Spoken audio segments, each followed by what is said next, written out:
Akhir pelarian Maletelenggen, pentolan KKB ditangkap Satgas Damai Kartens di Papua. Maletelenggen, anggota kelompok kriminal bersenjata, KKB, ditangkap Satuan Tugas, Satgas, Operasi Damai Kartens di Kabupaten Puncak Jaya, Papua Tengah. Maletelenggen diduga kuat terlibat dalam 2 kasus pembunuhan di wilayah Papua Tengah. Kepala Operasi Satgas Damai Kartens, Brigadir Jenderal Polisi Faizal Ramadhani, menyatakan Maletelenggen sebelum ditangkap telah masuk dalam daftar pencarian orang, DPO, Polda Papua.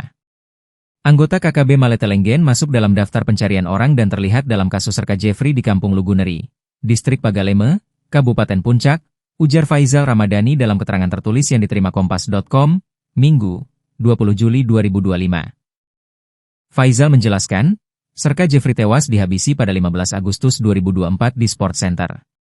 Selain itu, Maletelenggen juga diduga terlibat dalam penembakan terhadap Edi Hermanto di Pasar Sentral Kota Mulia, Kabupaten Puncak Jaya pada 12 Juli 2025.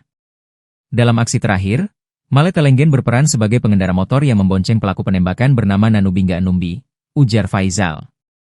KKB Maletelenggen terlihat dalam 2 kasus pembunuhan yang terjadi di Kabupaten Puncak Jaya, sambung dia. Penangkapan dilakukan di sebuah honai di Kampung Wuyuneri, Kabupaten Puncak Jaya, Sabtu, 19 Juli 2025, sekitar pukul 16.41 WIB. Faizal menyebut, keberadaan Maletelenggen terdeteksi melalui observasi udara. Setelah lokasi dipastikan, tim Satgas langsung bergerak dan mengamankannya. Sementara itu, Kasatgas Humas Damai Kartens Komisaris Besar Polisi Yusuf Sutejo mengatakan, Maletelenggen diketahui merupakan anggota pasukan KKB Yambi.